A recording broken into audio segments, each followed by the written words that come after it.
Jazakumullah khair, Dr. Zakir Naik, for your vital and emphatic speech on reading Al-Quran with understanding. Jazakumullah khair, may Allah subhanahu wa ta'ala, God Almighty, reward all of you with His blessings for your earnest and attentive listening to the talk. I'm certain the same would continue in the, inshallah, more interesting question and answer session. Your session, your opportunity to cross-question Dr. Zakir Naik, your opportunity to ask for clarifications on what has been spoken and any other question you may have on the topic. To derive more measure, more mileage in the available time that we have, you need to follow the following rules. Kindly note, 1, your question should be on the topic Al-Quran, should it be read with understanding only. Only on the topic. If you have general questions, tomorrow inshallah we have the Ask Dr. Zakir, an open, exclusively open question and answer session. Reserve those questions for tomorrow, not for today. Second point, your question should be brief and to the point, preferably framed in 1 to 5 sentences. This is question time for you, not a lecture or a thesis discussion time. Please note. Third point, your question should be only one at a time. For your second question, you need to go back at the queue and line up again and await your chance. We have 3 mics arranged in this open ground, 2 for gents, 1 close to me in front of the gent section for the gents. The second question mic for the gents is in the rear section of the gents. We have the third mic in the ladies section in front of the ladies seating for the ladies to put forward their questions on. Non-Muslims would be given first preference to put forward their questions. Volunteers at the mics are requested to kindly ensure that the same is implemented firmly and kindly. Kindly state your name and profession before putting forward your question to Dr. Zakir. May we have the first question on the mic, number 1. Dr. Zakir. Your name and profession, please, first. Vinod Shah is my name. I am professional by spiritual healer. I am doing aura photography and psychic surgery, surgery without cut. This is exactly the spiritual science, we can say. Medical science is a science of medicine, and the spiritual science is a science of human body. It is a body, mind and soul, what we say as a ruh, or a soul. It is science of a God power. Once the person develops the spiritual power by sadhana or whatever the prayer, spiritual prayer or whatever the namaz and whatever we are doing, and if you develop the spiritual ability to heal others, this is the difference between an ordinary human being and a superhuman being, what we say. And the science of this energy, invisible energy. Now there is a 2 type of things which exist in human being. One is visible physical body, and another is the soul body, ruh. So now science of the ruh, soul body, is 99%, and science of the body is 1%. Today what we are practicing is the medical science, is the science of medicine and not the science of human body. And purpose of any religion is to keep human body healthy throughout the life and achieve the final goal of the life. So understand this science of invisible power, God power.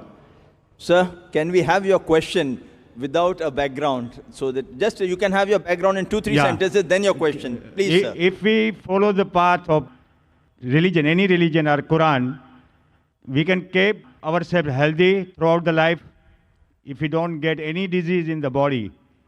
Brother asked a question that he is a spiritual healer and he heals things without cut, without using a knife, and treats patients, etc. Talking about spirituality, healing of the body, healing of the soul. Basically, brother, as far as spiritual healing is concerned, there is something like true spiritual healing and something which is like a deceit. There's a world of difference in that. We do have many spiritual healing in public done by missionaries, and I've attended some of the programs, Christian missionaries. They get a person and they get him on the stage, and the person is lame and he starts walking. The person is blind, he starts seeing. and we find many. And I don't know whether you have seen, I have seen many documentaries which have tried to expose how they do it. How they do it. And in our Islamic Research Foundation, ours is a research organization on Islam and comparative religion. And we try and collect materials dealing with such things. There are many documentaries which show that how they do it. How they make a fool of the public. For example, they show a person that there's a person lame sitting in the audience. The healer goes and picks up the stick. In the name of Jesus, start running, and the person starts running. But the person who starts running is the person who was sitting on the right. The person who was lame was sitting on the left. So what we realize that all these are pre-planned. Either the pre-planned. What I tell them, that really if you are a spiritual healer, you come to the hospital. I'm a medical doctor. I tell them, come to my hospital, direct, ready-made. If you treat, the full family will convert. So if you are a spiritual healer, and if really it's the truth, we require hundreds of people like you. We don't want to have all these government hospitals, Nair Hospital, Sion Hospital, KM Hospital. We'll employ you. What we have to realize, that is it the truth or not? Yes, there are something like spiritual. Like for example, the Quran says that the verses of the Quran can be used for healing. But what you have to realize, in Islam, the person to heal is Huwa Shafi. It is he who heals. If anyone says, I heal, it is nonsense. It is Almighty God who heals, whether through a doctor, but doing this surgery without knife. Fine, there is laser technology, but surely you aren't using laser technology. Are you using laser technology? No. Are you using? So what I'm trying to say, that the spiritual thing you're talking about, Yes. I being a medical doctor, coming from medical background, if it was true, we would have learned in medical first year that there is this method. So we would prefer having more of such people than spending 5.5 years there. So what I'm trying to say, that most of these things what people talk about spiritual healing, it is more of a big farce. It is trying to make fast buck, fast money. But there's Almighty God, mashallah. There are verses of the Quran which can get peace for you in your mind, which can treat you. There are certain diseases which science cannot understand, beyond science understanding. There may be, but what we see today, mostly in the spiritual healing sessions, in vast gathering, according to me, it is nothing but a gimmick. And all these people who heal, I would like to invite you, brother. Let's tomorrow go to Sion Hospital together. Fine. And you heal the people. Better have you than have 50 doctors. Healing, generally what we say is a healing. Healing is not for the curing the disease what occurred in the body. But if you treat your mind and soul body, you will never get the disease throughout the life. So preventive care, what we do day-to-day prayer and namaz and whatever we do it properly, we will never get a health problem. And if you understand the science behind it, it is a science of God power and how to use God power in our day-to-day life. What is relation of God power with human body. So if you understand that science totally, which is 99% of human health, medical science has not understood the mind and soul science because it's a Western science. It is a science of body only. And it is a 1% of total knowledge. 99% knowledge is just mind and soul knowledge, which is a secret knowledge lost from India. And today, what I'm as a science student, I give up my religion, Jainism, to going to temple and other things for 20 years after learning this science. And when I came to know in 92 about the spiritual healing, about Reiki and pranic healing, which has came from the foreign, these foreign people are teaching our own science in India. The science which was there in 5,000 years in India, Vedic science, Jainism, Muslim, whatever, that is lost because Western science has taken over the charge of our human body and human health. And this science was discovered to kill virus and bacteria only. It is a chemical poison. Brother, this is a question answer time, not a speech time. So we have got your question. You are saying that if you know this spiritual healing, you will never get the disease of the body. I disagree with you. Yes, if you do practice, there may be on certain occasions where there are less chances that you may acquire diseases. But if you say that you will never get diseases, I disagree with you. I disagree with you. What you have to realize that I do know that there are certain, for example, you spoke about namaz. I can give a talk on the scientific benefits of salah. I can give a talk of 1 hour on the scientific benefits of salah. For example, the best part of salah is the sujood. Now when you do sujood, you put the highest part of your body, the forehead, on the lowest part of the ground.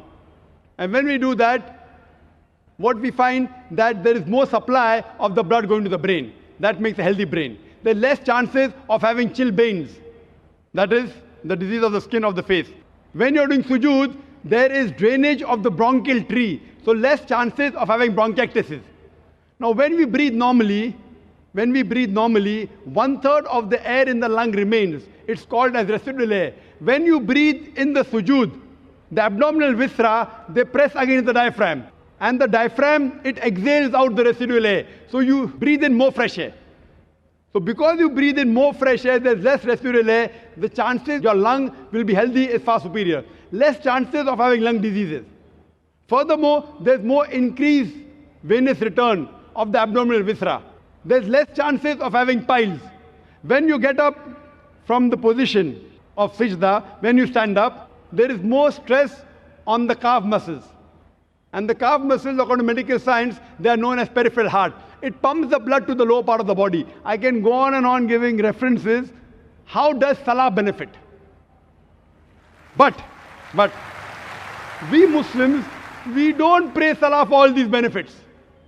We pray because we thank Allah subhanahu wa ta'ala. These medical benefits are side dishes, dessert. Our main dish, biryani, is because we thank Allah and we worship Him. These medical benefits may inspire a non-Muslim. He may come closer to Islam. It will keep you healthy. But mainly, it is to thank Allah subhanahu wa ta'ala. Because we worship Him. It is not because we want to do exercise. These are extra benefits, side dishes. But even I've read about other religions, about Vedic and all. Some, I do agree, do have some benefits. But to say that if you do this, you will never get any disease, I disagree with it. And it has not been proven by science at all. And as for the non-Muslims, if they would like to ask any questions, even outside the topic, if he or she is a non-Muslim, you're most welcome to ask questions even outside the topic. Hope that answers the question. May we have the next question from the brother in the rear. Assalamu alaikum, sir. My name is S.K. Ranjanani, Deputy Engineer, Government of Maharashtra, Water Supply Department. मैं non Islamic हूँ. मेरे questions are why the religions are created in the world, why the number of religions in the world. इसमें एक sentence लिखा है piece TV के नीचे, peace the solution for humanity. मेरा इसमें राय है कि पीस के लिए नॉलेज और विजडम चाहिए. Thanks, sir. Brothers asked the question that why are there so many religions is the first question.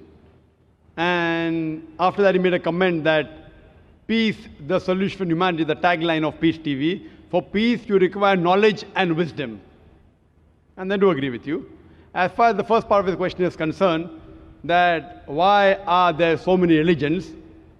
If you realize that Almighty God, our Creator Allah subhanahu wa ta'ala, has sent only one religion.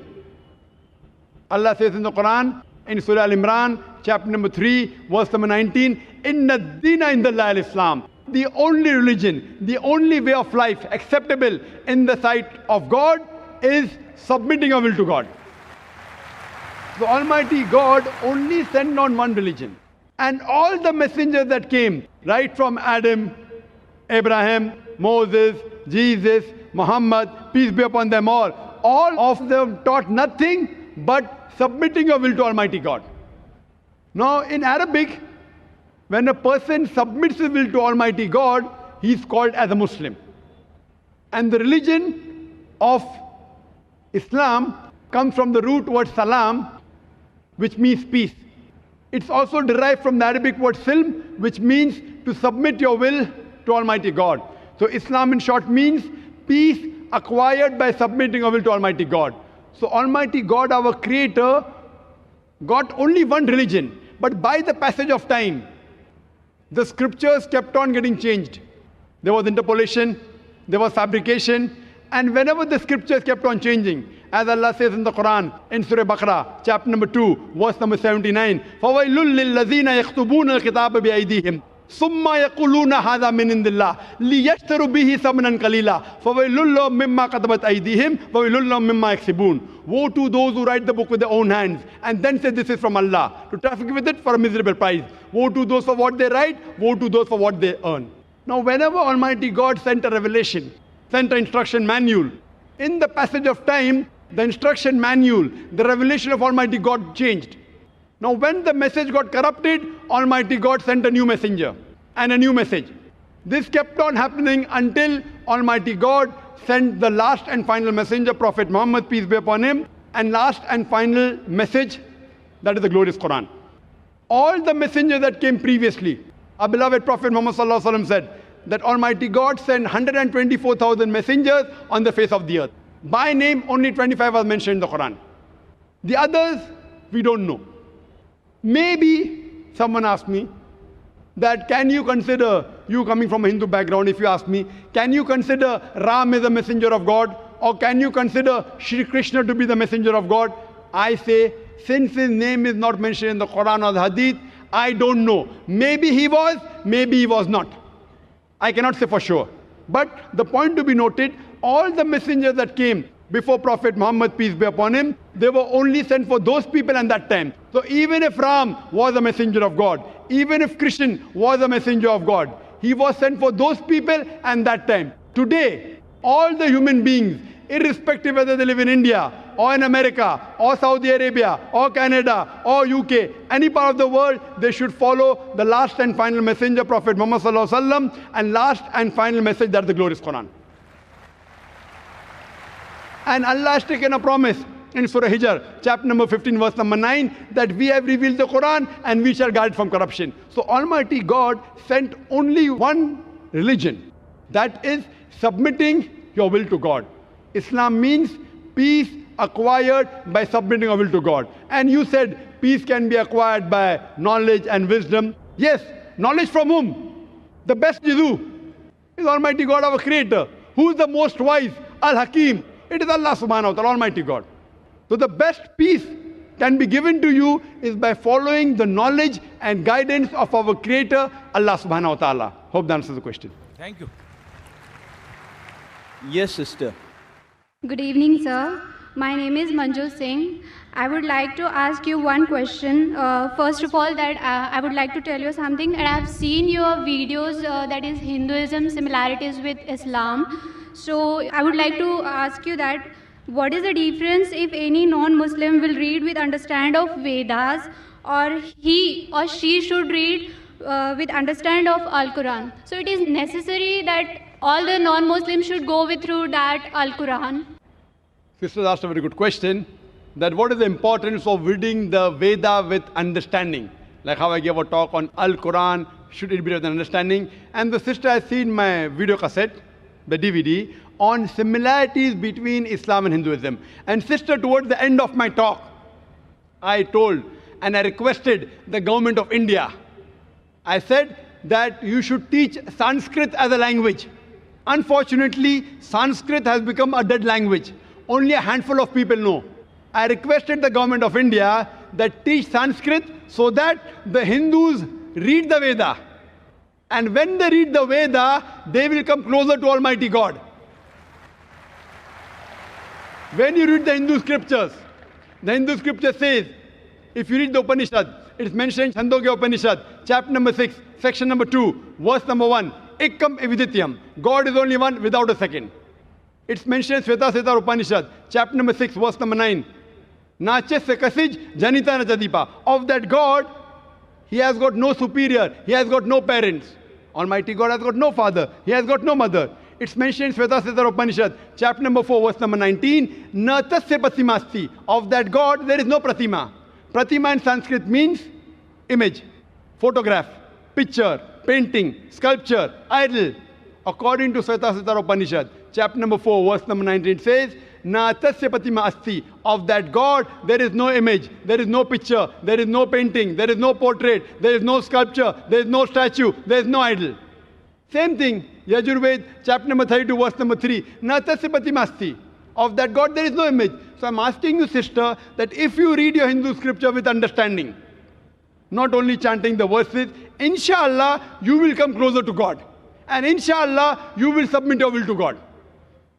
And if you read your Hindu scriptures, it's mentioned in the Hindu scriptures. I can give hundreds of references. It talks about the coming of the last and final messenger, Prophet Muhammad, peace be upon him. If you read the Bhavishya Purana, Parva 3, Khanda 3, Adhyay 3, Shlokas 5 to 8, it speaks about Muhammad Sallallahu Alaihi Wasallam. It's mentioned in Bhavishya Purana, Parva 3, Khanda 3, Adhyay 3, Shlokas 10 to 27 about the coming of Muhammad Sallallahu Alaihi Wasallam. It's mentioned in Atharva Ved, in Kuntap Sukta, in book number 20, hymn number 127, verse number 1 to 14. He's prophesied in Atharva Ved, book number 20, hymn number 21, verse number 6. And only references I can keep on giving in which is mentioned about Muhammad Sallallahu Alaihi Wasallam. He's mentioned as Ahmad. Ahmad means one who praises. And he's mentioned several places. If you read Uttar Chik, mantra number 1500, it speaks about Ahmad, Muhammad Sallallahu Alaihi Wasallam. If you read Indra, chapter number 2, verse number 152, it speaks about Ahmad. If you read Yajurved, chapter number 31, verse number 19, it speaks about Ahmad. He is also prophesied as Narashansa. Nar means man, Shansa means praiseworthy. Narashansa means a person who is praiseworthy. If you translate in Arabic, it is Muhammad. So Muhammad Sallallahu Alaihi Wasallam is mentioned by name as Narashansa in several places. In Rigved, book number 1, hymn number 13, verse number 3. In Rigved, book number 1, hymn number 18, verse number 9. In Rigved, book number 2, hymn number 3, verse number 2. In Rigved, book number 7, hymn number 2, verse number 2. In Yajurved, chapter number 20, verse number 37. Yajurved, chapter number 20, verse number 57. Yajurved, chapter number 21, verse number 31. Yajurved, chapter number 28, verse number 19. I can go on quoting only references from the Hindu scriptures about the coming of Muhammad Sallallahu Alaihi Wasallam. So sister, if you understand Sanskrit, and if you read the Sanskrit scriptures, if you read scriptures, you'll understand that you should submit your will only to God. He has got no image. He has got no portrait.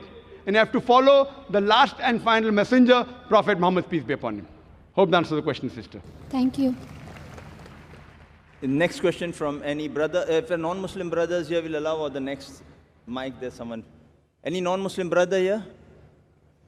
We'll allow on the next mic. Yes, brother. I'm asking on the behalf of non-Muslim brother. Okay, we'll allow that. So he's like an atheist. He doesn't believe in God.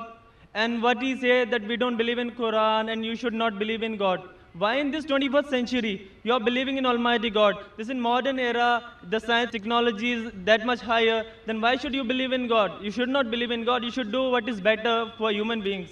Thank you. The brother asked the question on behalf of his friend who's an atheist, that why believe in God in this age of science and technology, be a good human being. Brother, the first thing I'll do is I'll congratulate your friend. Why? Because most of the human beings, unfortunately, they are doing blind belief. He's a Hindu because father is a Hindu. He's a Christian because father is a Christian. Some people are Muslim because the father is a Muslim. This friend of yours, atheist, is thinking. He may be coming from a religious background, but he may not agree that the God which his parents worship, they are worth being called as God. So the reason I congratulate him is because he has said the first part of the Islamic Shahada, La ilaha, there is no God. The only thing I have to do is prove to do is illallah but Allah, which I shall do inshallah. So this person, half my job is done. To the other non-Muslim first, I have to prove to him the God is worshipping is false God. And then prove to him about true Allah subhanahu wa ta'ala. This non-Muslim is an atheist, half my job is done. He's already said the first part of the Islamic Shahada, La ilaha, there is no God. The only thing I have to do is illallah but Allah, which I shall do inshallah. Now since you said your friend believes in science and technology and the world is advancing, I will ask the atheist a question. That suppose an equipment is brought in front of him, who no one in the world has ever seen. And if the question is asked to your friend, that who will be the first person who will be able to tell you the mechanism of this equipment who no one in the world has seen? Who is the first person? And the reply he will give, he may say that the manufacturer, or he may say the inventor, or he may say the creator, or he may say the maker. Whatever he says, it will be somewhat similar. Either creator, maker, manufacturer, inventor, whatever it is, it will be similar. And the second person is whoever the creator, inventor, manufacturer has told, he'll be the second person. But the first person would be the creator, the manufacturer, the inventor. Keep this answer at the back of your mind. Then ask him the next question. That how did our universe come into existence? So he will tell you that, today science is advanced and we have come to know that our universe was once a primary nebula. Then there was a big bang. There was a secondary separation, which gave rise to galaxies, the stars, the sun, the moon, and the earth on which we live. When did you come to know this? So he will tell you it was in 1973 when a group of scientists, they described the Big Bang and the creation of the universe. So you tell him what you came to know hardly about 35, 36 years back is already mentioned in the Quran 1400 years ago in Surah Anbiya, chapter number 21, verse number 30, where he says, Avalam yaral lazina kafuru. Do not the unbelievers see anna samawati wal arda kan zaratkan saknahuma, that the heaven and the earth were joined together and we clove them asunder. Who could have mentioned this in the Quran 1400 years ago? So the atheist may say, maybe it was a fluke. Don't argue. Continue. Ask him the next question. What is the shape of the earth? So he will tell you, previously, the human beings thought that the earth on which we live is flat. It was in 1579 when Sir Francis Drake, when he sailed around the earth, he proved that the earth is spherical. You came to know in 1579, hardly 400 years back. Quran mentions 1400 years ago. It's mentioned in the Quran in Surah Naziyat, chapter number 79, verse number 30. Wal arda ba'da zalika dahaha. And thereafter, we have made the earth egg-shaped. Dahaha, one of its meanings is an expanse, and the earth is an expanse. The other meaning is derived from the Arabic word duya, which means an egg. And it does not refer to a normal egg. And we know today that the world is not completely round like a ball. It is flattened from the pole. It is geospherical in shape. And the Arabic word dahaha doesn't refer to a normal egg. It specifically refers to the egg of an ostrich. And if you analyze the shape of an egg of an ostrich, that too is geospherical in shape. Imagine, the Quran speaks about the geospherical shape of the earth 1400 years ago. You ask a friend, who could have mentioned this in the Quran? He will say, oh, maybe your Prophet Muhammad, peace be upon him, he was an intelligent man. Don't argue, continue. You ask him, that the light of the moon, is it its own light or reflected light? So he will tell you that previously we human beings thought that the light of the moon is its own light. Recently in science, 100 years back, 200 years back, 300 years back, we came to know that the light of the moon is not its own light, it's a reflected light. What you came to know recently is mentioned in the Quran 1400 years ago in Surah Furqan, chapter number 25, verse number 61. The Quran says the light of the sun is its own light, and the light of the moon is described as munir or nur, meaning borrowed light or reflection of light. So who could have mentioned that the light of the moon is not its own light but reflected light 14 years ago? He may give a pause and say, okay, maybe your prophet was very, very intelligent. Don't argue. Continue. I learned in school that the sun, though it revolved in the solar system, in the galaxy, it did not rotate about its own axis. Is that what is mentioned in the Quran? No, that is what I learned in school. We were in 1982. 1982, 27 years back, I had learned that the sun was stationary. But Quran says in Surah Anbiya, chapter number 21, verse number 33, Huwa allazi khalaqal layla wan nahara. It is Allah who has created the night and the day. Wa shamsa wal qamar, the sun and the moon. Kullun fi falakin yasbahun. Each one traveling in orbit with its own motion. The Arabic word yasbahun means it describes the motion of a moving body. So Quran says the sun and the moon, besides revolving, it even rotates about its own axis. And today science has come to know that the sun takes approximately 25 days to complete one rotation. Who could have mentioned this in the Quran 1400 years back, which we came to know recently, hardly 20 years back, 30 years back? He'll give a pause. Don't wait for the answer. You can continue. Quran speaks about that the sky, Almighty God has made a protected ceiling. Without it, life cannot exist on the face of the earth. In Surah Anbiya, chapter number 21, verse number 32. Quran speaks about water cycle in several places in the Quran. In Surah Az-Zumur, chapter 39, verse number 21. In Surah Rum, chapter number 30, verse 24. In Surah Hijr, chapter 15, verse 22. In Surah Mu'minun, chapter 23, verse number 18. In Surah Nur, chapter number 24, verse number 40. In Surah Araf, chapter number 7, verse 57. Several places, the Quran speaks about the water cycle in great detail. Who could have mentioned this 14 years back? He'll give a pause. Don't argue. Keep on continuing. Quran speaks about biology, that we have created every living thing from water. Quran speaks about botany, that we have created every plant in pairs, 2 and 2, in sexes, male or female. In Surah Taha, chapter number 20, verse number 53. Quran speaks about that the animals have been created from water. Surah Nur, chapter 24, verse number 45. Quran speaks about that human beings have been created from water. Surah Furqan, chapter 25, verse number 54. The Quran speaks about genetics, that it is the male fluid which is responsible for determining the sex of the child. In Surah Najm, chapter number 53, verse number 45, 46. And Surah Qiyamah, chapter number 75, verse number 37 to 39. The Quran speaks about embryology. The Quran speaks about geology. The Quran speaks about oceanology. You can give a talk for hours together. After every scientific sign mentioned in the Quran, ask your friend, who could have mentioned this in the Quran 14 years back?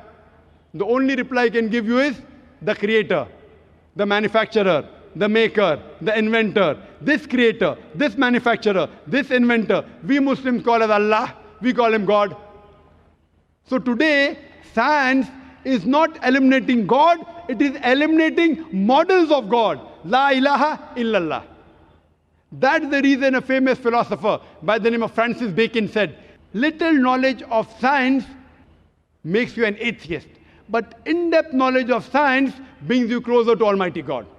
So you can ask your friend to see my video cassette, Is the Quran God's Word? And Quran Modern Science, in which there are various other proofs talking about the existence of Allah subhanahu wa ta'ala. Hope that answers the question. We would request non-Muslim brothers and sisters, if you're curious why this book, Al-Quran, it should be read. Compared to so many other readings you may have, which may be more engrossing, more interesting, more thrilling for you, feel free. This is your opportunity to ask. We have Dr. Zakir Naik on this side, and this is your session. I'm here to help you clarify and help you get a proper answer, inshallah. Maybe we have the next question from the sister's side. Assalamu alaikum, brother. Any non-Muslim sister? This question is on behalf of a non-Muslim friend named Dipti. She's working in a call center. Excuse me, if any non-Muslim brother or sisters here who has some reservations on coming in front on the mic, we would allow them to put a question through your friend, or if there are question slips available on the aisle with our volunteers, feel free to write your questions. I would request the volunteers to kindly have slips presented and shown in your hand so they can get the slips from you. Put your question on the slip, have it sent down to me on the stage, and inshallah, the more interesting one from them, we would put it forward to Dr. Zakir. But it's more preferable you ask on the mic so that it's not that I am playing around with the slip or juggling with them and putting the more easy questions in front. Yes, sister. Her question is it compulsory for me to accept Islam to read the Quran? Can I read the Quran without accepting Islam? This is a good question. That is it compulsory for me to accept Islam to read the Quran, or can I read the Quran without accepting Islam? As I mentioned in my talk, that the Quran was revealed as a guidance to the whole of humanity. It's not necessary that you have to be a Muslim to read the Quran. But inshallah, if you read the Quran with an open mind, an unbiased mind, and an open heart, inshallah, after reading the Quran, inshallah, she'll accept Islam. That's the reason Yusuf Islam, in an interview, he said that it is good that I read the Quran before meeting the Muslims. He read the Quran and accepted Islam. If you have met the Muslim before reading the Quran, maybe you wouldn't have accepted Islam.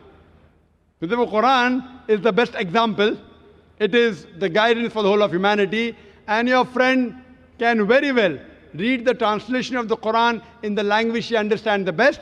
And if she has any query, she is most welcome to ask on the email or to our foundation at www.irf.net. Hope that answers the question. May I clarify for those who didn't know, Brother Yusuf Islam is the same person, Cat Stevens, the very famous, one of the leading pop singers, British pop singers. Yes, sister. This is a question from a student, Aparna. She's in the audience today, and she would like to know, why is Friday given more importance?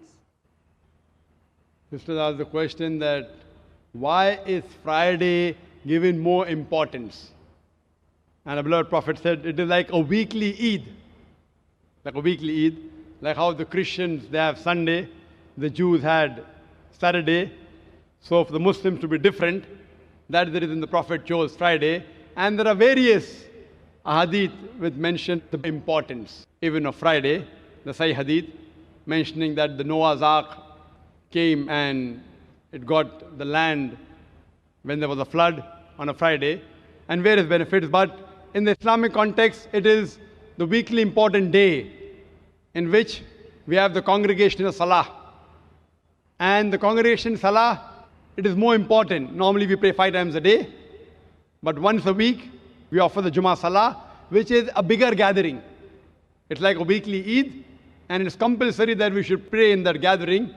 And in that Jummah Salah, like we had today in the afternoon, the Imam gives a khutbah, he gives a speech and gives guidance, the weekly guidance to the Muslims. What is the requirement? He may talk about the local affairs, he may talk about things which are important and convey the message. So Friday basically is a weekly Eid or a weekly main day of the Muslims. Hope that's the question. Yes, brother. Good evening, sir. My name is Rohit Raina, sir. Basically, I'm Hindu, and I just recently converted to Islam. And not only because I'm in love with Muslim girl, not only because of that problems and all those things, because I accept Islam from my bottom of heart. And I tell you frankly, I don't know about Arabic, I don't know about Urdu from the very initially. And I don't know about the Sanskrit also, because I am from the Hindu background. Now I want to learn about Islam, not only because I am going to be married a Muslim girl. And why the controversies are there so much in the nature that people are creating. Not God is creating that controversy, and not God is not giving the message to people that do all those. If a non-Muslim marry a Hindu Muslim girl, and if a non-Muslim Hindu marry a Muslim girl. So why the controversies are there? And if I accept Islam, then there is no problem in their family also. So why there must be a lot of controversies? So please explain me. That's the question that Alhamdulillah accepted Islam recently, and you're in love with a Muslim girl, but that was not the main reason he accepted Islam at the bottom of the heart. He says he doesn't understand Arabic, he doesn't know Sanskrit. Whether it's not compulsory that you should know Arabic to go to Jannah. It's not compulsory. But at present I am translating English Arabic. Brother, as I said, it's not compulsory for a person to know Arabic as a language to go to Jannah. I said if you know Arabic, you can understand the Quran the best. If you don't know Arabic, read the Quran in the language you understand the best.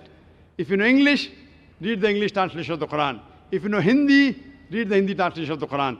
What you'll have to do is minimum what is required for your Salah. Salah is one of the important pillars of Islam. What is required for Salah, that much at least you should memorize. Because when you worship Allah subhanahu wa ta'ala in your Salah, you have to say in the original word. If you translate, the translation may be wrong. So besides this, knowing is not compulsory, but read the translation of the Quran in the language you understand the best. As far as the main question is concerned, that why this controversy, you have accepted Islam, so what's the controversy? As far as the Muslims are concerned, there is no controversy. No, I am not telling about the Muslim controversy. I am telling about the Hindu controversy. Why? Why I am saying? Because the Quran says in Surah Baqarah, chapter number 2, verse number 221, it says that do not marry an idol worshipper until he believes. A believing man, even if he is a bondsman, even if he is a slave, he is far better than an idol worshipper, even if he allows you. And the same is vice versa for the girl and for the boy. The reason is that if you have a vehicle and one tire is of the bicycle and the other of the truck, how will the vehicle run? But naturally, all the tires should be similar. But natural, any good, pious girl would want that the husband also goes to Jannah, go to paradise. So if she has found the way to paradise, that's acquire peace by submitting her will to Almighty God, that's what she may have requested you, and that's the reason you accepted Islam. As far as the Hindus are concerned, you have to show them a video cassette. Similarities between Islam and Hinduism. What I tell them, people talk about interfaith. I tell them, at least agree. I tell the non-Muslims. I don't believe in interfaith dialogue that Islam is the same religion as Hinduism, as Christianity, all are same. I don't agree with that. I, being a student of comparative religion, I know the differences. What I tell them, at least agree that one book is 100% the word of God. So the Christian will say, I don't mind agreeing that Bible is 100% the word of God. The Hindu will say, I don't mind believing Veda to be the word of God. The Muslim will say, I don't mind agreeing that Quran is the word of God. So I tell them that whatever is common in all these scriptures, let us agree to follow 100%. What is different, what is contradictory, we can discuss tomorrow. At least what is common, let us agree to follow 100%. And when we read these scriptures, all these scriptures say that there is only one God. All the scriptures say Almighty God has got no images. He has got no idol. He has got no statue. So let us, all of us, agree to believe and worship one God who has got no image, who has got no idol. All these scriptures, whether the Vedas, whether the Bible, whether the Quran, they say that the last and final messenger is Prophet Muhammad, peace be upon him. Even if you read the Bible, Jesus Christ, peace be upon him, said, it's mentioned in the Gospel of John, chapter number 16, verse number 12 to 14. Jesus Christ, peace be upon him, said, I have many things to say unto ye, but ye cannot bear them now. For he, when the Spirit of truth shall come, he shall guide you unto all truth. He shall not speak of himself. All that here shall he speak. He shall show you things to come. Now here, Jesus Christ, peace be upon him, is telling that I have many things to say unto you, but you cannot grasp my message. He, when the Spirit of truth shall come, he shall guide you unto all truth. Talking about Prophet Muhammad, peace be upon him. The scriptures of all the major world religions, Hinduism, Christianity, Judaism, Islam, all of them say there's one God. You have to worship him alone. And the last and final messenger is Prophet Muhammad, peace be upon him. So if all the religious people read the scriptures, inshallah, this conflict would be solved and all of them would acquire peace by submitting their will to Almighty God. Hope that answers the question. Yes, any non-Muslim brother on the mic? Any sister? Assalamu alaikum. This is on behalf of a non-Muslim sister. Her question is, there are certain verses in the Hindu scriptures which speak of monotheism, whereas there are some which speak of the opposite. So her question is to quote those verses which are contradicting to monotheism. Sister asked a very good question, that there are verses in the Hindu scriptures which speak about monotheism, which I quoted, but there are verses which speak exactly the opposite about many gods. So why don't I quote that? As I mentioned, that the most highest in authority amongst all the Hindu scriptures, it is the Ved. And the Ved basically speaks about monotheism. There are other scriptures which are lower down in authority, which do speak about pantheism, which do speak about polytheism, but as a logic, if there's a contradiction, we follow the higher thing. And what I mentioned in my formula, I said what is differing we'll discuss tomorrow. So even if there is a verse of polytheism, there's no verse of polytheism in the Quran. So that goes out. We are talking about that which is common. And logically, how can Almighty God contradict? How can Almighty God say in one place there's one God, other place there are many gods? That means there's a contradiction, and if there's a contradiction, it cannot be the word of God. So then it is a Hindu to decide that how can they follow a scripture which has got contradiction. Quran says in Surah Nisa chapter 4 verse 82, أَفَلَا يَتَدَبَّرُونَ الْقُرْآنَ وَلَوْ كَانَ مِنْ عِنْدِ غَيْرِ اللَّهِ لَوَجَدُوا فِيهِ اخْتِلَافًا كَثِيرًا. Do they not consider the Quran with care? Had it been from anyone besides Allah, there have been many contradictions, there have been many mistakes. So how can a word of God have contradiction? So if there are contradictions, you have to reject that scripture. It's easy. And if you follow my formula, I'm taking only that which is common. I can give a longer speech talking about differences in Islam and Hinduism. But I have not come here to bring the differences. I am come here to get the similarities, because Almighty God says in the Quran how to speak with other people. In Surah Al-Imran, chapter 3, verse 64, he says, "Ta'alaw ila kalimatin sawa'in bayna bainakum." Come to common terms as between us and you. Which is the first term? Allah na'budu illallah. That we worship none but Allah. Wala nushrika bihi shay'an. That we associate no partners with Him. Wala yattakhidha ba'duna ba'dan arbaban min dunillah. That we erect not among ourselves lords and patrons other than Allah. Fa'in tawallaw. If then they turn back. Faqulu shadu. Say ye bear witness. Bi'anna muslimun. That we are Muslims bowing our will to Allah subhanahu wa ta'ala. So this is a formula shown in the Quran how to speak with different types of people. That come to common terms. Differences we can discuss tomorrow. Today we come to common terms and let us agree to follow what is common. So I am picking up those verses which are matching with the Quran. If there is a contradiction, I reject that scripture. I don't consider it to be the word of God. But because the Hindus consider it to be the word of God, I am quoting from the scriptures. Hope that answers the question, sister. Yes, brother. Good evening, Mr. Zakir Naik. My name is Gulab Chand Vishkarma, and I have a question. Bakrid is very Kareeb, very near this time, and the Muslim faith believe that on the occasion of Bakrid, they sacrifice the goats, buffaloes and cows and all that. And according to the Islam, insaniyat and humanity is very important, and every faith should be pity and kind on animals and human being and all that. Then if they believe in this, then why they give the sacrifice of goats, cows and buffaloes on the occasion of Bakrid? Whether they should do it, whether it is in favor of humanity or insaniyat. Brother, that's a very good question. That why are we sacrificing goat on Bakrid? If it's not a Bakrid, can we sacrifice goat? No. Any animals, any animals. Can we sacrifice goat if there's no Bakrid? They sacrifices, they kills. I'm asking you the question. That means if no Bakrid, if we sacrifice the animal, it is allowed? No. Generally, why do you? So our direct also. question, why do you have non-veg? Correct? No, I'm not getting what you are saying. Your main question is, why do you have non-veg? Why do you have meat? Actually, I want to say, on the occasion of Bakrid and other occasion as well. Oh, okay. I'll answer both. On the occasion of Bakrid, Allah says in the Quran in Surah Hajj, chapter number 22, that the blood and the meat does not go to Allah, it is your piety which goes to Allah. So unlike other religions, in other religions when they sacrifice the goat and keep it in the altar in the name of deity. And who eats? God Almighty eats. In Islam, when we sacrifice, what do we do? 1/3 compulsory minimum we have to give to the poor people.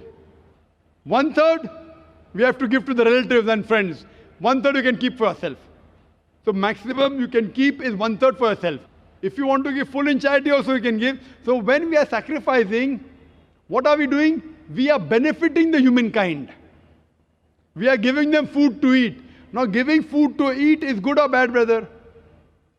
Giving food to the poor people to eat, is it good or bad? Good. In humanity, is it good or bad? Good. So therefore Islam is a religion of humanity. Now you may ask the question, what about killing animals? It's good for humanity, but what about animals? In short, a Muslim can be a very good Muslim even by being a pure vegetarian. It's not compulsory in Islam that you should have non-veg, but since Almighty God has given us permission to have non-veg, why should we not have non-veg? Allah says in the Quran, in Surah Ma'idah, chapter number 5, verse number 1, eat of the four-footed animal which has been made lawful for you. Allah says in Surah Nahl, chapter number 16, verse number 5, that the cattle has been made for you, so that you benefit from them, and of their meat you can eat. The same message repeated in Surah Mu'minun, chapter number 23, verse number 21, that in the cattle is an instructive sign. From the belly you drink milk, and of the meat you eat. So since Almighty God has given us permission, why should we not have it? Now coming to the logical aspect, today science tells us that in non-veg food, in flesh food, it is rich in vitamins, and it is only food which has got complete protein. Our human body, there are total 23 amino acids required by the human body, out of which 8 are not synthesized in the body. It has to be given from the external diet. There is no vegetarian food which gives you all the 8 amino acids. It is the flesh food, the non-veg food, which gives you all the 8 amino acids. Furthermore, if you analyze the set of teeth of the herbivorous animal, cow, goat, sheep, they have got flat set of teeth. They only have vegetables. They can't have flesh. If we analyze the set of teeth of the carnivorous animal, tiger, leopard, lion, they have got pointed set of teeth. They have got a carnivorous set of teeth. They have canine set of teeth. They only have flesh food. They can't have vegetables. If we go in front of the mirror and we see a set of teeth, we have got pointed teeth as well as flat teeth. We have got an omnivorous set of teeth. If Almighty God wanted us to have only vegetables, why did He give us the pointed teeth? For what? To have the flesh food. Furthermore, the digestive system of the herbivorous animal, cow, goat, sheep, can only digest vegetables. They can't digest flesh food. The digestive system of the carnivorous animal, tiger, leopard, lion, can only digest flesh food. They can't digest vegetables. But the digestive system of the human being has got small intestine and long intestine. We can digest vegetable as well as flesh food. If Almighty God wanted us to have only vegetables, why did He give our digestive system we can digest both? Furthermore, there is a misconception that Hindus should not have non-veg. It's misconception. If you read the Hindu scriptures, it's mentioned in Manusmriti, chapter number 5, verse number 30, that Almighty God created some animals to eat and some to be eaten. If you eat the animals that have been created to be eaten, you're not doing a sin. It's mentioned in Manusmriti, chapter number 5, verse number 31, that Almighty God has created some animal for sacrifice. So if you kill the sacrificial animal, you're not doing a sin. It is mentioned in Manusmriti, chapter number 5, verse number 40, that killing in sacrifice is not a sin. There are various references in the Hindu scriptures and the Vedas that the sages and sons, they had non-veg, they even had beef. If you read Mahabharata Anushasan Parv, chapter number 88, you know the story of the Pandavas. You know Pandavas? 5 brothers. The eldest brother Yudhishthir, he asks Bhishma that what should we give in yagna, in puja, so that our ancestors will be satisfied. So Bhishma replies that if you give herbs and shrubs and vegetables, our ancestors will be satisfied for 1 month. If you give fish, for 2 months. If you give meat, for 3 months. If you give hare, rabbit, for 4 months. If you give goat, for 5 months. If you give bacon, for 6 months. If you give birds, for 7 months. If you give deer, 8 months. And the menu continues. If you give buffalo, for 11 months. If you give cow, our ancestors will be satisfied for 1 full year. And if you want your ancestors to be satisfied inexhaustibly, give red meat of goat or a rhinoceros.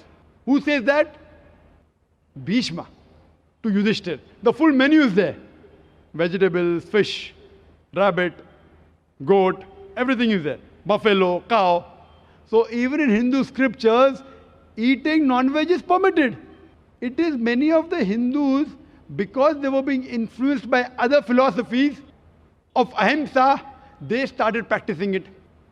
And these people who follow ahimsa, that's non-violence, not killing any living creature, if any human being can lead a life without killing living creatures, I'm for it. What they say, killing animal is a big sin because they're life. Killing life is prohibited. Today science is advanced and we have come to know that even the plants have got life. So by eating vegetables, you're killing life also. But the logic has changed. No, we understand that the plants have got life, but the plants can't feel pain. Therefore, killing a plant is a lesser sin as compared to killing an animal. For sake of argument, I agree. Today, science tells us that the human ear can hear frequencies between 20 cycles per second to 20,000 cycles per second. Anything below and above we can't hear. Today science tells us that even the plant cries, but the human ear cannot hear. So there was a farmer in USA who had equipment which converted the cry of the plant to the human ear, and he used to know that that required water. Someone will say, okay, fine, I agree that the plant can feel pain, but you know, it has got 2 or 3 senses less. Therefore, killing a plant is a lesser sin as compared to killing an animal which has got 5 senses. For sake of argument, I agree that plants have got 2 senses less as compared to the animal. I am asking you a question. That suppose your brother, God forbid, if he is born deaf and dumb, and when he grows up, someone comes and kills him.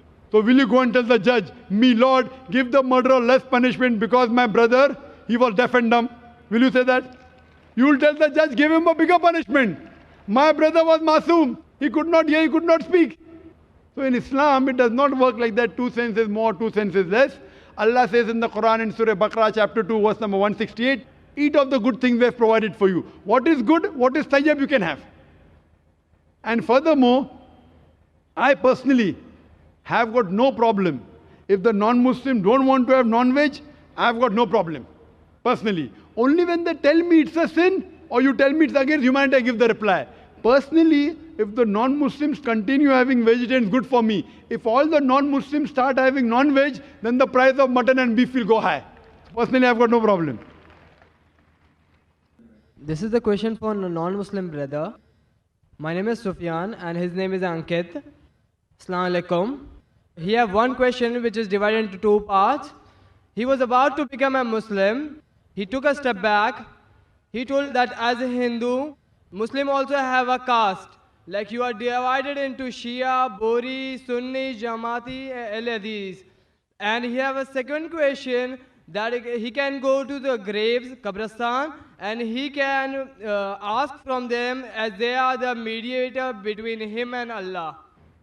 Brother asked the question that one of his Hindu friend was about to accept Islam. He took a step back, thinking that even in Islam there are sects like how they have in Hinduism. In Islam, they have got sect, Shia, Sunni, Jamaat-e-Islami, Ahl-e-Hadith. Brother, you read the Quran. There is no Shia Sunni in the Quran. There is no Shia Sunni, there is no Jamaat-e-Islami, there is no Ahl-e-Hadith in the Quran.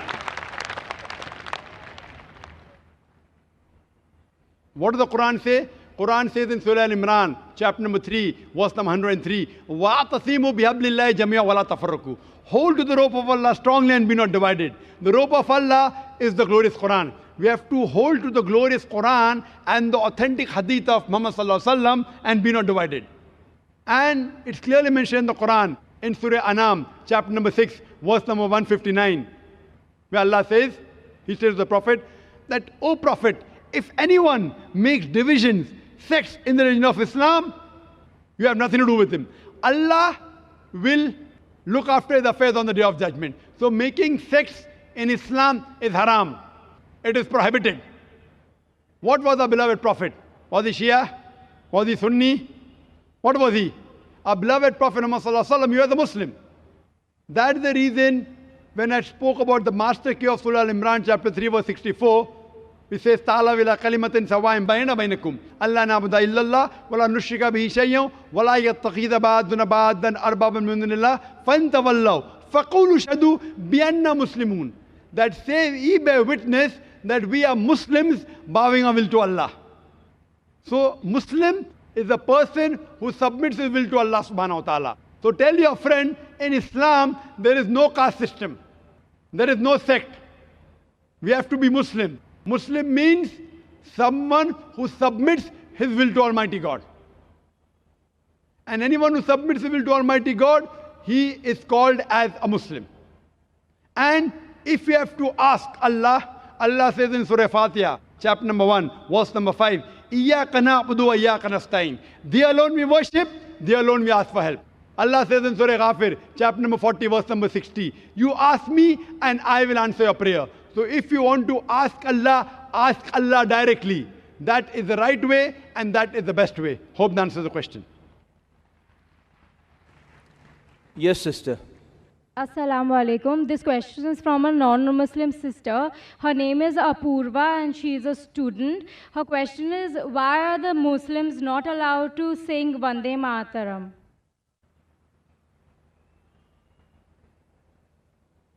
The sister asked the question that why are Muslims not allowed to say Vande Mataram? Before I give the answer, this is a common question, why are Muslims not allowed to say Vande Mataram, which was even asked in the press conference, beginning of the conference, by the press media. Before answering that, I would like to tell you that even the Hindus, even they should not say Vande Mataram. Because if you know the song written by Bankim Chattopadhyay, Vande Mataram means I bow down to my motherland, Vande Mataram. It occurs thrice in the full song. And as I mentioned earlier, according to the Veda, it's clearly mentioned in Yajurveda, chapter number 32, verse number 3, and Svetasvatara Upanishad, chapter number 4, verse number 19, Na tasya pratima asti. Of that God, there is no pratima, there is no image, there is no photograph, there is no picture, there is no portrait, there is no sculpture, there is no idol. So where is the question of worshipping the land? So any Hindu who has knowledge of his Veda will never agree with Vande Mataram. If he does not know his scripture, he may say it. But if he knows scriptures well, there are 3 lines, 3 stanzas. Whenever it says Vande Mataram, I bow down, I worship to my motherland, he is going against his Veda. As far as the Muslims are concerned, there are 12 lines which are against the Quran and the Sahih Hadith. Thrice it says that I bow down to my motherland, which is prohibited. In Islam, we only bow to our Creator Allah subhanahu wa ta'ala. We Muslims, as long as the law of the land does not go against the law of the Creator, we are for the country. We love the country. We want to support the country. We want to upbring the country. If required, for the truth, we are ready to die for the country. But we are not ready to worship the country. Because we worship only Allah subhanahu wa ta'ala. He alone requires to be worshipped. And this land, who is the creator of this land? Allah, Almighty God. So why should we worship the creation? Worship the creator, not the creation. And furthermore, there are stanzas in Vande Mataram talking about divine, giving attributes, talking about Lakshmi, talking about Durga. All these things, they go against the concept of the Quran. That's the reason. And if you go back to history, this became a political issue just a couple of years back. You know, it was written in 1860s or 70s by Bankim Chattopadhyay. It was more of a political motive. And today they want to make a political gimmick, not realizing it is going against their own religion. This song, Vande Mataram, is going against their own religion. So my advice is, not only Muslims, my advice to the Hindus is that even you don't say Vande Mataram. Yes, brother. Assalamu alaikum. My name is Leon John, and firstly I'd like to thank my friend Nurullah for bringing me here and giving me this opportunity to hear some wonderful teachings from you. Now I've got 2 questions to ask. First is, what does it take to be a true Muslim? And the second question is, Muslims pray 5 times a day. Why don't we Catholics and other religions pray 5 times a day? Is there any explanation for this? Brother asked 2 questions. First is that, what does it take to be a Muslim? What is the requirement? And second is, why do Muslims pray 5 times, Catholics pray less? What is the reason? As far as what does it take to be a Muslim, as I mentioned earlier, Muslim means a person who submits his will to God. So if you submit your will to God and follow the commandments of God, you are a Muslim. The number 1 thing is that you bear witness that there is no God but Allah, no God but one true Almighty God, and you bear witness that Prophet Muhammad is the servant and the messenger of this God. This is the basic faith. It is a fundamental creed known as Shahada. So once you say this, you enter into the basic fundamental creed. And to be a good Muslim, you should submit your will to Almighty God. So if you follow the commandments given by Almighty God in the Quran and the teachings of the Prophet Muhammad, peace be upon him, in the authentic hadith, then you'll be a good practicing Muslim. As far as the second question is concerned, why do Muslims pray 5 times and we Christians, we pray less? The reason is, we Muslims, Salah is a sort of programming towards righteousness. See, normally people, they say pray. Pray is not the right translation of Salah. Pray means to ask for help. In Oxford Dictionary, pray means beseech. In Salah, we don't merely ask for help. Besides asking for help, we are getting guidance from Allah subhanahu wa ta'ala. In other religions, we only ask for help. In Islam, besides asking for help, we are getting guidance from Allah subhanahu wa ta'ala. For example, if the Imam, after Surah Fatiha, he recites the verse of the Quran, or Surah Maida, chapter number 5, verse number 90. Ya ayyuhalladhina amanu, O you believe, innamal khamru wal maisuru, most certainly intoxicants and gambling. Wal anzabu wal azlamu, dedication of stones, divination of arrows, rijsum min amali shaitan. These are Satan's handiwork. Fashtanibu lalakum tuflihun. Abstain from this handiwork that you may prosper. Here we are getting guidance from Allah subhanahu wa ta'ala in our salah that don't have intoxicants, don't gamble, don't do fortune telling, don't do idol worship. These are Satan's handiwork. Abstain from it that you may prosper. So besides asking for help, besides asking, we are getting guidance from Allah subhanahu wa ta'ala and we are thanking Allah subhanahu wa ta'ala. So I prefer calling salah as programming towards righteousness. And if you analyze today, the amount of evil we see around us, bad things happening, evil thing, obscenity, cheating, there are high chances that we can get deprogrammed. How a doctor tells you, for a healthy body, 3 meals a day. So our Creator, Almighty God, knows that we have to be programmed 5 times a day so that we will be on the straight track. So He is our Creator, He knows that. So if you are a true Christian, even you should offer 5 times. You know why? Because if you read your scriptures, the book of Acts, like how we do ablution, Surah Maida chapter 5, verse number 5, that you have to wash your hands, wash your face, rub the head with water, and wash the feet up to ankle. Similarly is mentioned in the book of Acts. Similarly in the book of Exodus, that Aaron and Moses, they washed their face and hands before they appear in front of the Lord.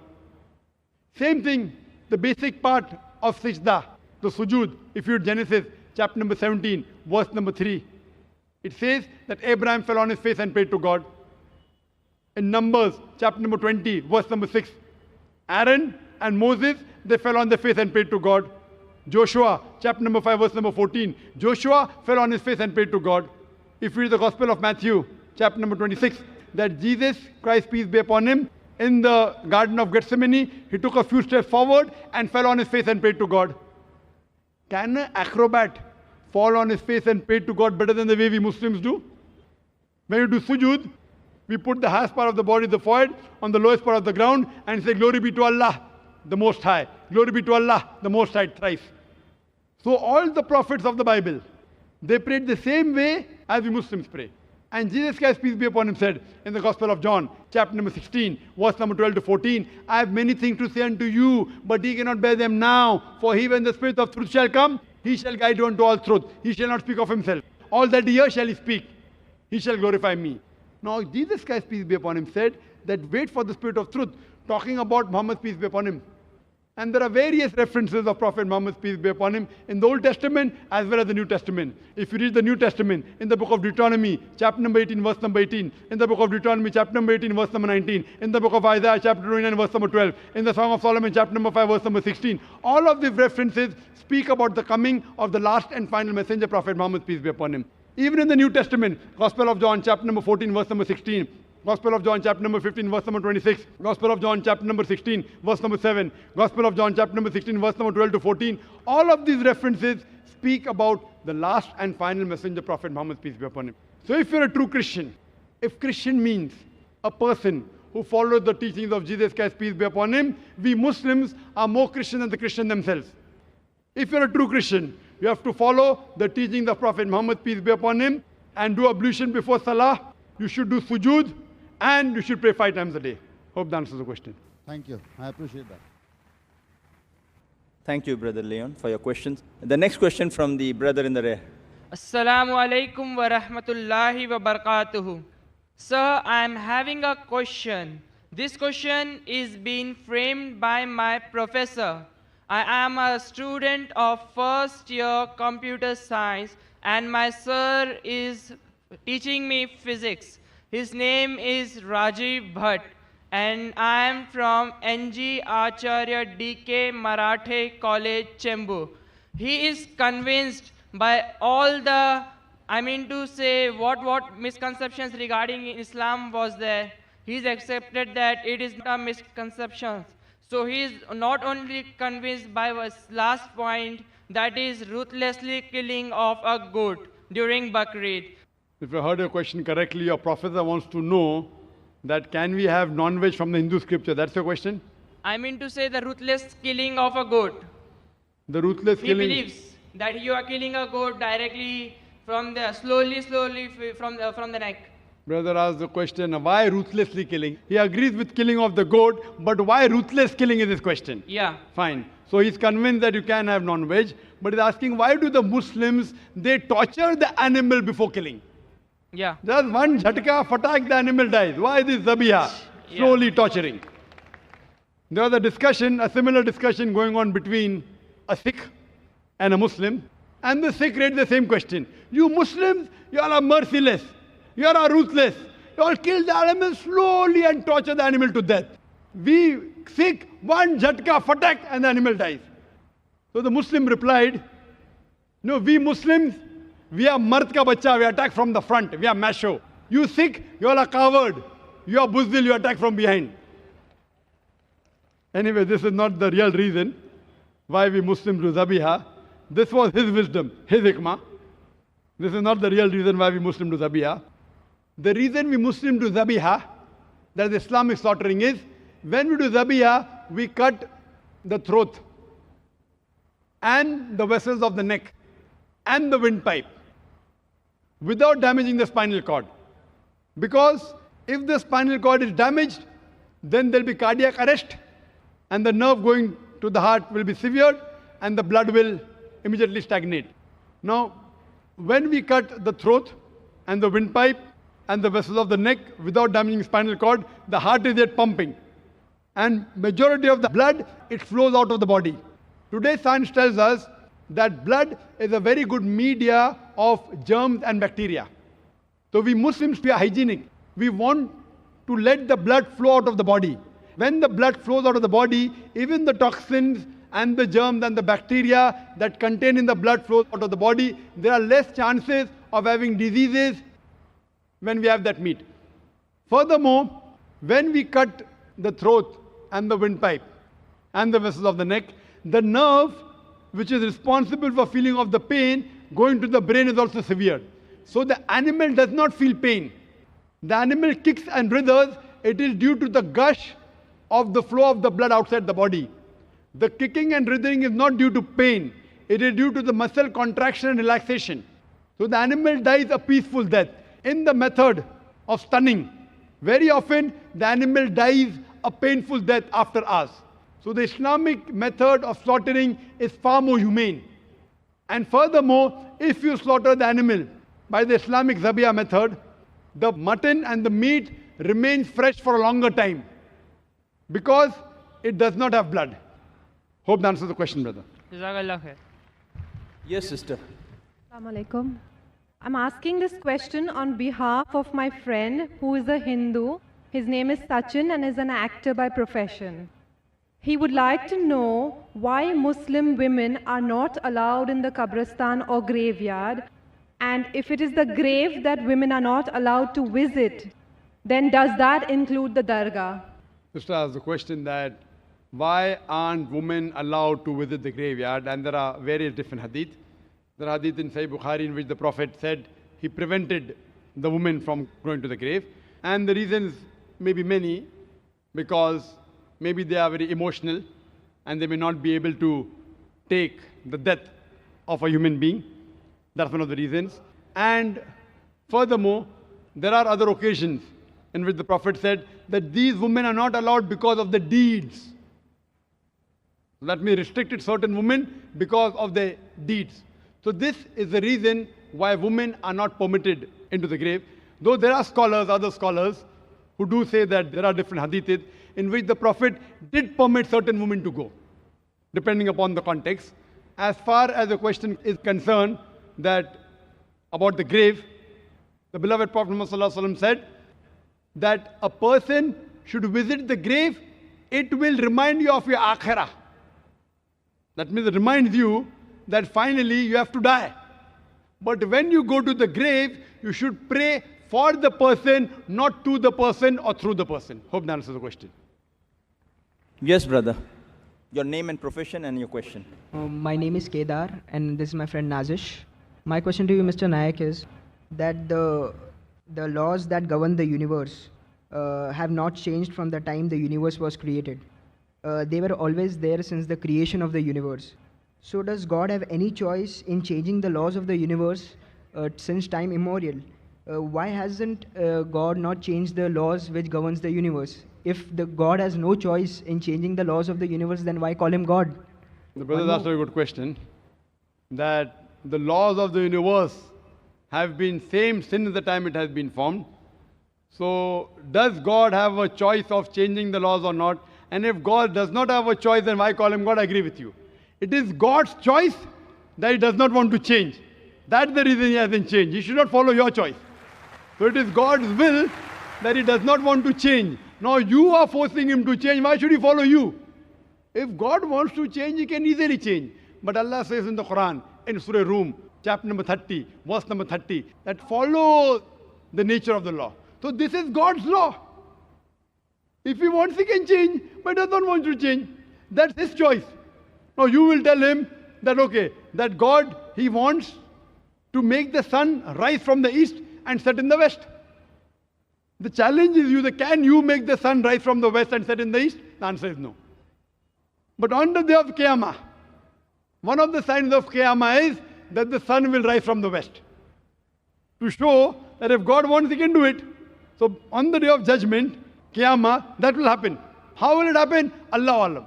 So Quran says clearly in Surah Fatir, chapter 35, verse number 1, that Allah has power over all things. That he has power over all things. But Allah does things which he wants. And he does godly things. Hope that answers the question, brother. Thank you. Yes. Any non-Muslim brother there? Assalamu alaikum, brother. I'm asking this question on behalf of my very close friend. He's a non-Muslim. He don't want to disclose his name, but he's an engineer by profession.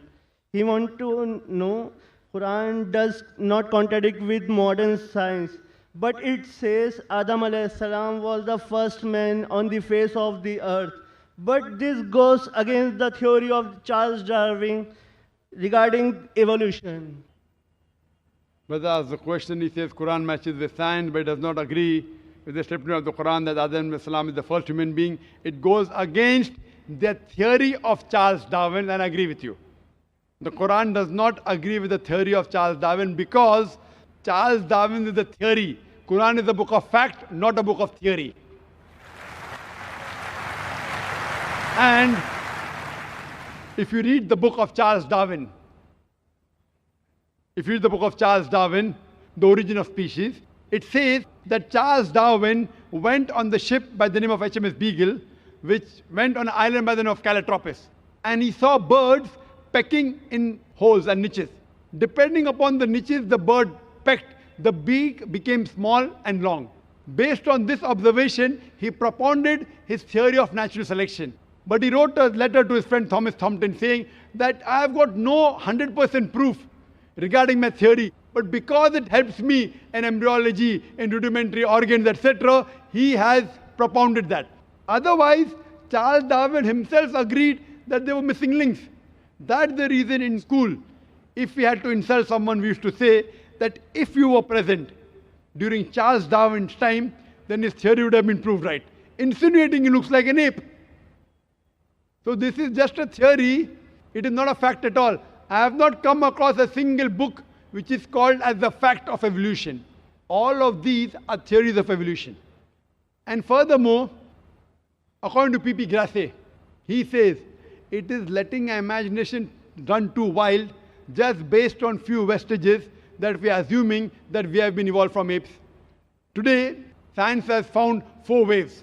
First is Australopithecus from the Ice Age, then Cro-Magnon, Neanderthal man. All these, what science has found, there is no link between them. And there is no proof that we have been evolved from ape. And according to Francis Crick, who's an expert in molecular biology, he says it is absurd just based on DNA to assume that our forefathers were apes. It is just an assumption. There are hundreds of scientists who have written against Darwin's theory. Darwin's theory has been proved false long ago. Now something has come on the internet recently, okay, Darwin's theory. These are just hypotheses. But certain things of Darwin, that life has been evolved from water, no problem. Quran says that in Surah Anbiya, chapter number 21, verse number 30. So certain things are correct. But as a whole, that human beings have been derived from ape is unscientific, it's a theory, and that's not a fact. Hope that answers the question. Any sister? Assalamu alaikum, brother. This is a question from a non-Muslim audience. Her question states that we see on television many women being tortured in Afghanistan. Why do Muslim men torture or degrade women in Islam? Sister asked the question that we see on the television, that Afghanistan, Muslim men are torturing women. So why in Islam, Muslim men torture and degrade the women? Sister, this question was replied just a few days earlier on the second day of the conference, on Saturday. On Saturday, 31st of October, I gave a talk, Women in Islam Protected or Subjugated. And I gave the talk in detail. So ask your friend to watch that tape, watch the DVD. Inshallah, it will answer all the queries. Regarding your main point that she saw on the television, that in Afghanistan, Muslim men, they are beating the women. And once when I was traveling, I came across a Malaysian couple. Both of them were doctors. They said that they spent more than a month in Afghanistan. And they told me that what they saw on television, the Taliban's beating the women, they aren't Talibans. So I asked them, how do you know? They told me that we have been in Afghanistan, we have spent more than a month. We know how the Taliban tied the turban. When we see an Arab, we feel all Arabs the same. Emirati, Saudi, Kuwaiti, but they themselves know that a Saudi ties the Qatra in a different way. An Emirati ties in a different style. If you go to a Kuwaiti, different style. So similarly, the Taliban, they have a particular style of tying the turban. So what she told and what he told the couple, that what they shot, even that they didn't do properly. That means they could shoot the parting of the sea in Hollywood. 10 Commandments. Moses, peace be upon him, parting the sea, but they made a fault when they show Muslim men in Afghanistan beating the women. So therefore the Quran says in Surah Hujurat, chapter number 49, verse number 6, whenever you get information, you check it up before you pass it on to the third person. What we realize, this is the gimmick of the media. And in the last conference, 2008, my last talk was Media and Islam, War or Peace. And I showed how the media goes out of the way to malign Islam. I'm not saying all Muslims are 100% good Muslims. There are black sheep in the community. But what the media does, picks up these black sheep and portray as though they're exemplary Muslims. And many a time, they show things which are absolutely nonsense. It does not exist in Islam. So ask your friend to watch my tape, Women's Rights in Islam, Protected or Subjugated, and Media in Islam, War or Peace. Hope that answers the question. Yes, brother. My name is Vinod Sayaragat.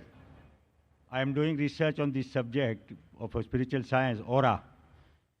One Muslim lady I have treated for breast cancer. She was operated for one breast, right side breast, in Tata Hospital. And second time she got breast cancer in the left breast. And when I have taken photograph of that lady, I came to know about the soul that was present, animal soul, what non-veg you are eating. Animal soul you can visualize in the shape of that animal only.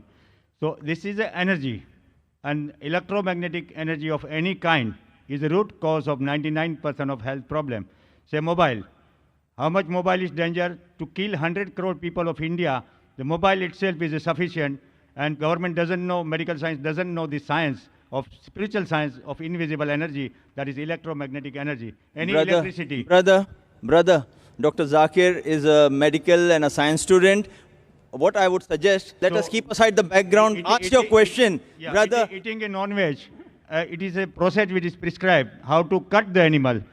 So if it is cut at one shot, the soul goes out, energy goes out, and you don't get any health problem from that meat. But if it is not cut properly, and it is cruel way it is cut, the energy remains in that meat, and you don't know when you are going to get that type of meat. If it is cut in a jhopalpatti, and if it is cut in a factory, then it will, soul goes out, there is no harm in taking that meat. But if it is not cut properly, then you are going to get cancer, paralysis attack, and this is happening what I have observed for 10 years with the photograph. Now there is each and every topic. Brother, will I answer? Will I answer? Brother asked a question saying that there was a Muslim woman and he cured breast cancer, then she got in the other left breast and she cured the cancer, and then he went on to say that the animal, if it's killed immediately, the soul goes out, no problem. If animal is killed ruthlessly, it remains, and there's a problem and cancer comes, in short. Brother, I'm requesting you again. Why don't you join the Tata Memorial Hospital of Cancer? I know the doctors there. Yes, I can tell you. Brother, government has made a law, Drugs and Magic Remedy Act 1954, brother, which says that so many diseases cannot be cured. You cannot claim for the disease, and that is 99%. Now, brother, I haven't answered your question. There's 5 minutes left. We have to give other people a chance. I'll answer your question. Government is rightly not giving you permission because we don't want to have more problem in the hospital. What you have to do, if you can cure cancer, why are you standing here? You will get the Nobel Prize. Medical science is 400 You will get the Nobel Prize for science if you can cure cancer and cure the diseases just by spiritual thing. Then I'll ask the Nobel Committee to give you the Nobel Prize. But the committee will never select you. I'll tell you why. I gave such a scientific reason why Muslims slaughter the animal and let the blood flow out. Yet you are saying that the soul remains and the soul goes out, you will have cancer. Brother, your medical knowledge is so weak. It's so weak. Today science tells us that blood is a good medium of bacteria and germs and toxin. If we slaughter the Islamic way, the blood goes out and the toxin goes out, there's less chance of having disease. You are saying the opposite. Now, which science you're talking about, I don't know. I am a medical doctor. I have got an MBBS degree.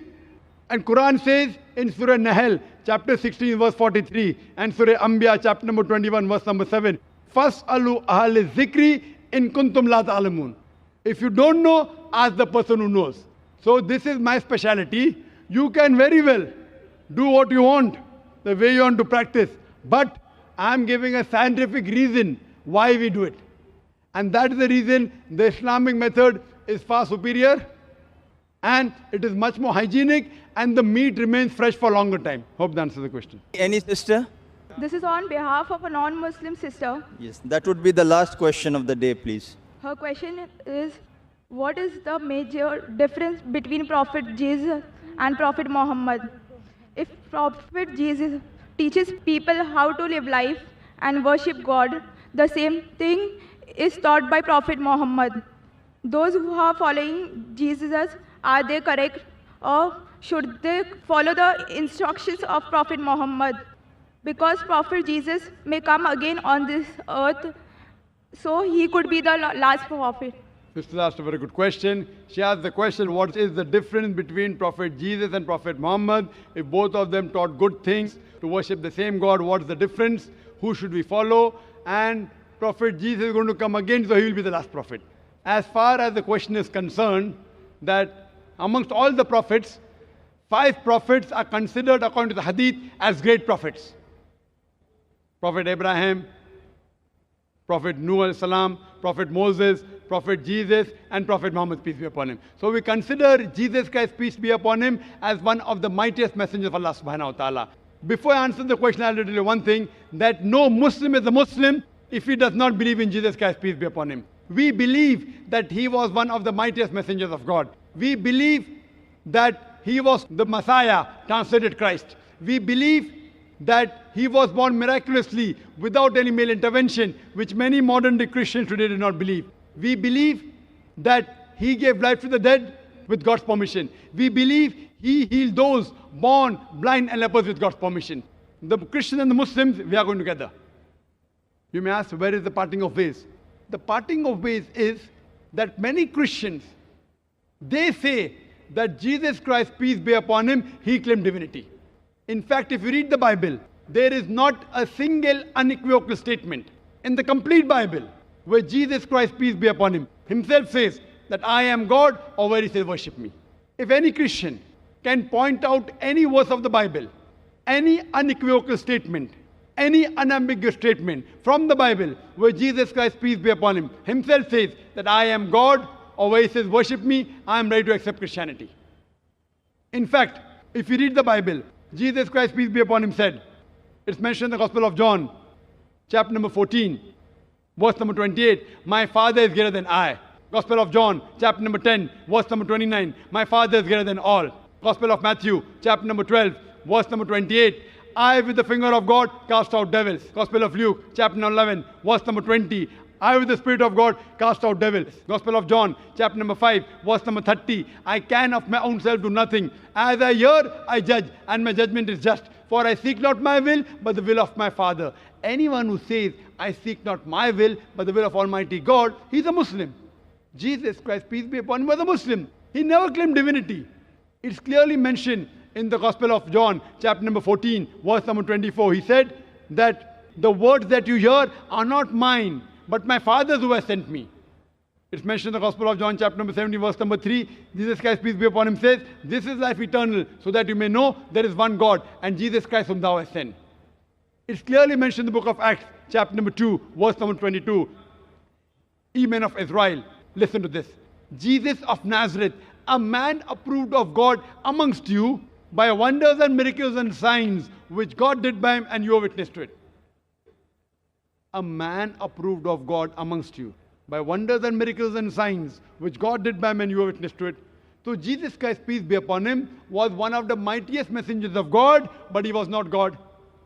And if you want to follow him, as I mentioned earlier, in Gospel of John, chapter number 16, verse number 12 to 14, he said, I have many things to say unto you, but ye cannot bear them now. For he, when the Spirit of truth shall come, he shall guide you unto all truth. That means, if you are a true follower of Jesus Christ, peace be upon him, besides believing in one God, you also have to follow the last and final messenger, Prophet Muhammad, peace be upon him. As far as the last question is concerned, that he will come again. So isn't he the last prophet? It's mentioned in the Quran, in Surah Ma'idah, chapter number 5, verse number 116, that Jesus Christ, peace be upon him, says to Allah subhanahu wa ta'ala, that ye bear witness, I never said, worship me, but I said, U'budullah, worship Allah, Rabbi wa Rabbukum, who's my Lord and your Lord. So he will come in the second coming. Why? He is the only messenger of God whose followers as a whole mistook that he claimed divinity.